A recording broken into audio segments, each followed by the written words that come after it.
How we doing today, everybody? I am back with yet another video for you on this beautiful Friday afternoon. It is afternoon, right, Jordan? It will be afternoon.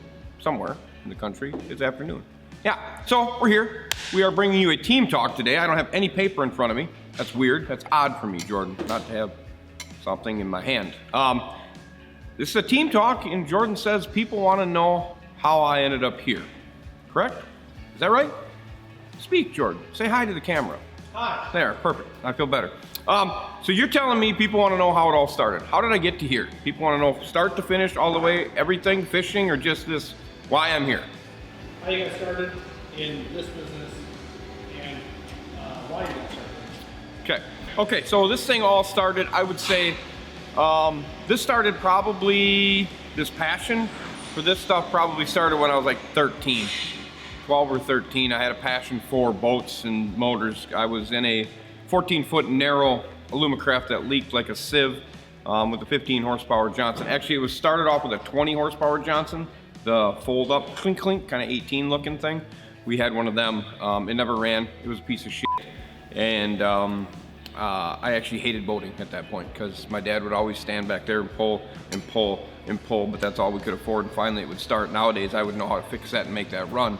But back then I was like always sitting there in my life jacket zipped up, pissed off. And then he got the 15 horsepower Johnson, the 1985 Johnson. He bought it brand new in 85, which would have made me 77. I was born. I'm not even 10 at that point. I'm 8 years old at that point. That's when he got it. And we went fishing, and he kind of got me hooked on it because we would go all the time, or we'd go over to the lock and dam. Mom, dad, brother, and I would go fishing. Brother's not a little guy. If anybody's, probably no one's ever seen my brother. Probably the dude's 6'11". He's a giant. But he obviously wasn't that big then. And it all started there. It started with that 12 or that 14-foot Alumacraft that leaked, and my brother and I started bass fishing out of it. And it started with my dad getting a little bracket welded on the front. We had the Minn Kota 12-volt screw-on trolling motor that you click, clink, and if you go this way, you got to put it in reverse to go that way because the trolling motor's backwards. You had to spin it around. I stood on a deck that was literally probably 20 inches wide by, I don't know, 3 foot across, something maybe 3 foot by 20 inches, something like that. That's what we stood on the front, and on the back we stood on just a small bench. Fished out of that, and I literally just got a passion for just being in a boat and going boating. I wanted to go boating all the time, and it wasn't even really about, I wanted to go fishing, but it was so cool to be 13, 14 years old and running a boat, and that's kind of where it just started to click. Went through high school, still fishing, ended up getting a boat. My brother and I started off with what you'll hear. You know, if you listen to the other ones, it was a small Skeeter with a 70 horse on it, and he was big at that point. He was 6'11", and I was in high school, so middle school. Got kind of really locked in middle school on tournament stuff. I really wanted to fish tournaments. And then once we got that Skeeter, I mean, that thing was like that was like a freaking Chevy Corvette to us. We were fishing out of a flat bottom that leaked, that went like 3 miles an hour, it seemed like. And then we got this thing, and we were still slow as piss, but it didn't matter. We were fishing, and we had these cool seats, and we had a deck and a trolling motor that was operating by your foot. You weren't like kicking it to turn it, you're actually using a foot pedal. That was the deal. My brother then ended up getting a 1985 Ranger Comanche. I think it was a 361V or a 391V, something like that. It had a GT 150 on the back Johnson, Get Tools. When I literally sat in that boat, I felt like this is something that, well, say hi, Katrina. You want to swing through here? Swing through. Say hi when you walk by. Go ahead. Go ahead. You know you want to. Say hi. Say hi to America right there. Hi, America. Yeah, there you go. That's your Katrina pitch for the day. All right. He got that. It was a 1979, but it had a 1984, I think it was, Johnson GT 150 on the back. And when I sat in that boat, it felt like I really want to see more of these things. My uncle and my cousin both had bass boats. They had Champions back then. My uncle ran an old Champion for a long time. I remember the boat perfectly. It was like a kind of a copper color with like a burnt orange pinstripe in it. It had the same kind of brown seats. Mason, you can come through here. Walk through. Katrina just did. Walk through, say hi to America. This is Mason. Hi, America. There you go. And I remember it was one of those, that was one of those boats, had a Merc on it, or had a Mariner on it actually. And they were around fishing all the time, and it just pushed me to keep going. I just was around it. And then I got through high school and I worked retail. But I wanted to go fishing. Started buying some more boats, and that's when the whole story happened. Ended up with a Skeeter that had an Evinrude 150 on it, and that thing went bing. I blew it up, and that's when the whole deal started to go down. I didn't have no money to fix it, and I went to my mom and dad, and they basically said, you know, I got a life insurance policy here, we can cash that thing in, and you can continue to go fishing. And that's where it was like, and then my dad gave me the lecture of, you can't afford to do this, you better learn how to fix them. So that's where the nail was already started, and he just finished pounding it in, essentially. And I think it was probably a couple years went by. I tinkered with my own stuff, doing shit the wrong way, thinking I could fix it, just trying to keep my dad off my ass about spending money on something you can't afford. So I was trying to do everything myself, kind of tinkering. He had taught me all that crap, little stuff down at his shop, how to do spark plugs and do this stuff and check wiring and do that compression tests and that type of thing. And that led me into probably, I would say, I don't even know what year it was. I called Danny that used to own the shop here at Team Marine, and I told him I wanted to be a mechanic, and I was going to go down to school. I was going to go to Florida to be a mechanic, same kind of path that Mason took. And Danny talked me out of it. He's like, don't do it. He goes, I'll give you a job here. You come work for me, I'll teach you how to do the ins and outs, and then when you're ready, I'll send you off to school. Best decision of my life. I to this day, not going down to school and working for a service shop, and learning I'm gonna say the correct way to do things and the quickest way to make money so you can learn to move paper was the best asset of myself being in this business. Understanding that you got to move paper to make money for the company, and that's just how it's done. You do it with the high quality, you do it with the edge, and you always have that little fire in the back saying you got to do more. And that's basically what I did. I just started working for him. He was, most people knew that he was kind of a pain in the ass to work for. But it was the same thing when it comes down to anything. Like with coaching, you always want the coach to push you the hardest, right? I mean, because I was always trying to be pushed. I was always trying to take it, so that way I was pushed. And Danny did the same thing, and that's the way I saw it. If he was instructing me or yelling at me, it's because I f***ed up or did something wrong, and I needed to know about it. And that's what made me who I was and who I am. Because he was holding me at a level that he wanted me to be at, and he wanted me to be able to take the company over. And to be that, to fill his shoes, is what I knew I had to be. So that takes long hours, that takes commitment. I stuck through that time right away. I actually, I was married, I had one kid. I wasn't making shit for money. It was horrible.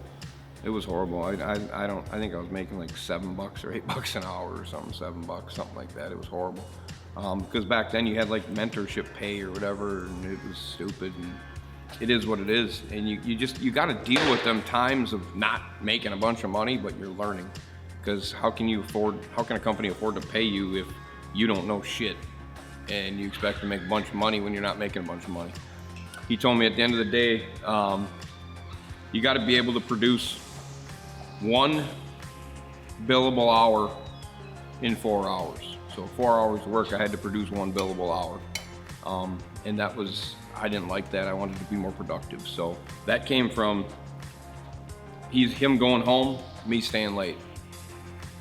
Him coming early, me staying late. I'm trying to get there early, I'm staying late. And that's what that did.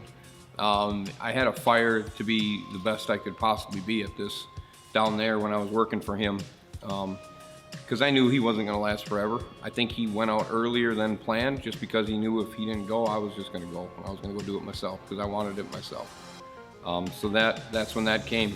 I think he felt confident that I was going to be able to do it, survive. In the mechanic parts, for me, was always the easiest. It was not. I didn't know the office part good enough when I started, and it unleashed into me.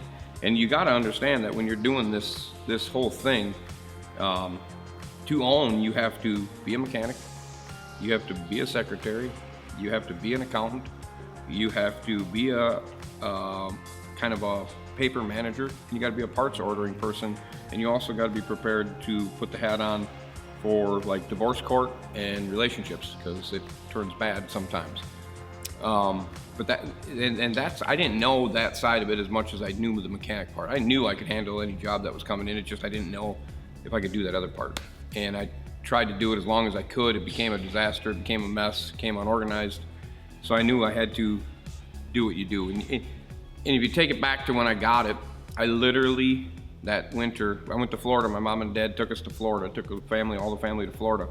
And I got back from Florida and I literally felt like I had chiggers everywhere. I could not sleep.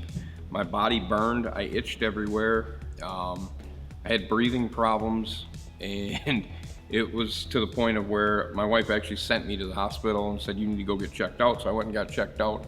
My blood pressure was through the roof, and they basically said, what have you done the last couple of days? I said, well, I just got back from vacation.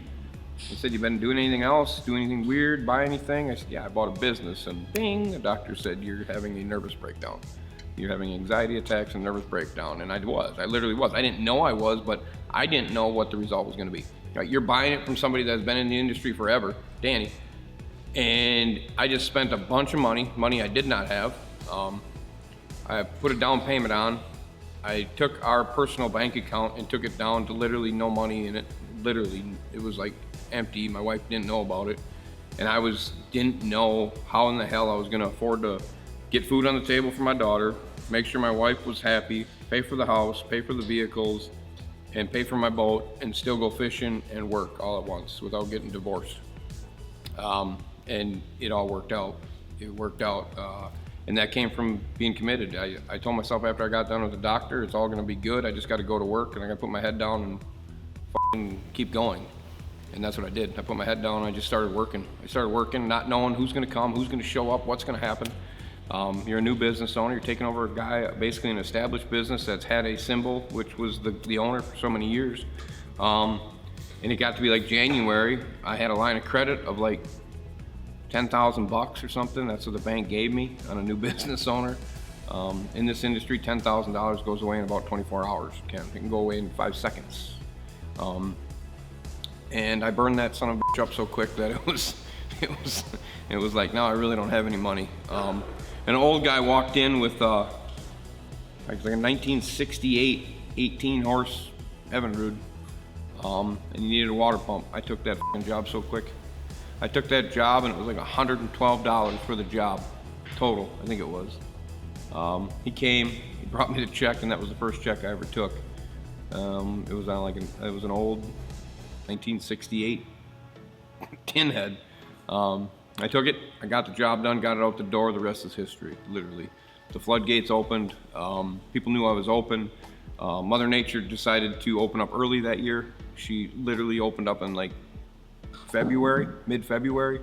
We were getting walleye boats ready. I called Neil back early. I said, dude, I need you.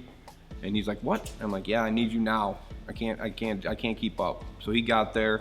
Neil and I talked, and we thought maybe we'd make it, through a year. We didn't need anybody, and that didn't work. We were out of control, busy in the middle. I would say it got to be probably April-ish, going into May. Hey, Neil's right here. We can ask him. Neil, our first year, was that April or May that we had to call Sam because we were out of control? See, I knew he would know. End of April, early May, we were out of control. We needed another help, and Sam came. Sam came from Danny's son came. We hired him out of auto mechanic. He was with me for a long, long time. And we racked it and did it. And then Jason showed up one day looking for a job, and it was like, wow, we need some IO help. So we took Jason on. We operated out of a little 2-bay shop for a long time. We actually filmed. That's how I met Jordan, was in that 2-bay shop. We did video stuff. We did a pilot down there. We did a lot of shit at that shop. We outgrew that shop. I rented the shop next to it. That was the flood shop, we called it. Every time it rained, we had like 3 inches of water in it. It was awesome. Went to court on that. That was cool. I won that battle. That was cool. And we just kept growing, and it kind of got bigger and bigger and bigger. We started taking more boats. I worked dark to dark. I would be still working at 10, 11 o'clock. Neil would go work at Shopko, and he'd come over after Shopko and work with me. Sam stayed late, a bunch of times. We were able to work on our own stuff in there. Sam built a boat in there. I did a gambler in there. And it just manifested into something I never dreamed it would have. And that just, I think, resonates to hard work, commitment, good parenting, pushing me, and keeping your head down and just keeping your fucking nose to the grindstone and never giving up. Literally wearing out your fingernails, clawing and fighting and battling and knowing that, well, I ain't got any money today, I gotta find a way to make money tomorrow. And that's what I did. I just kept going and going and going. I built it up to the point of where we outgrew that shop. We outgrew that shop, and we battled through it for a year while being outgrown. Lost the shop next to it. They rented it out, so we were isolated down to a small shop. I think Danny knew the end was coming from renting it from him, and we just couldn't handle it. There was just not enough room. There was 4 mechanics in one 2-bay shop that just didn't have enough damn room. This happened to come open here. The commitment was big at that time. Did I think I could afford it? No, I didn't know. But like I said, I just put my nose to the grindstone again.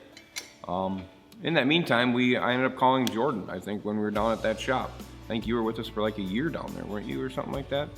I made the call to Jordan because I figured I wanted America to see what it was like. What it was like to be on the inside of a service shop in the marine industry, and the aspects of what we were going to do. And Jordan was actually able to get some video footage. I don't know, you may have some of that footage you could drop in this of the old shop.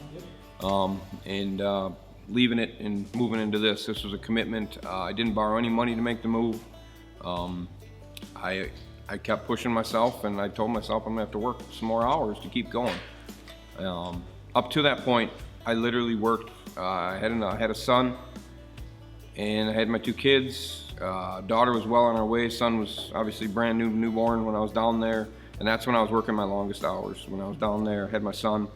I still wasn't making a bunch of money. You're not going to make it rich. You're not going to get rich, but you're going to be comfortable. That's what Danny always told me. And I worked so many hours that I don't remember. I really don't remember. My wife never saw me. It was dark to dark. 10 o'clock at night on my way home. 11 o'clock at night. She's taking care of the kid, putting him to bed. There was a lot of frustrating time at the house. I was stressed. It was frustrating. I got to a point where it was like, you gotta pick or choose what you're gonna do here. When I was down there, I chose work, and I chose to keep going because I thought that was the best way to go. Because I thought at a time it'll all pay off, and I kept working.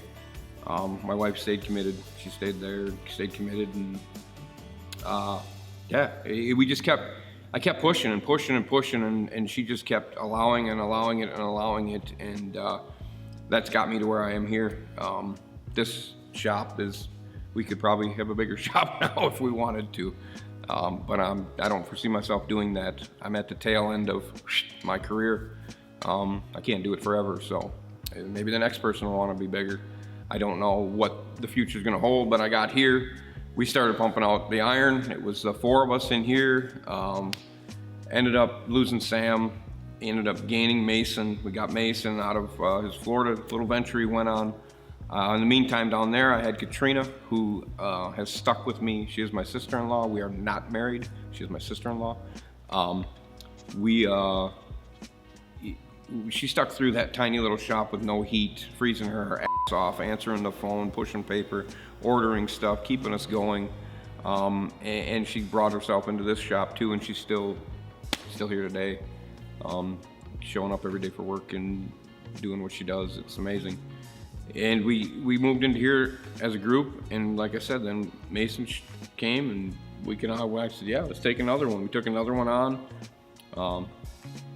And we were hashing out, and then Jackson showed up out of the military, looking to do this stuff for a living. And those guys are in tight spots. I mean, because you don't get to make the big money, you don't get to make really great money when you start off in this industry. It doesn't happen that way. But in the end, the future's great. Because like I said, I'm giving you the education. That's got to be worth something. So until you know everything and know what you're doing, it's hard to push to climb the ladder as quick as you can. I literally operated on fucking bread and fucking peanuts for a long time. But I was okay with it because I wanted to be the best at this fucking thing. And that's what pushed me.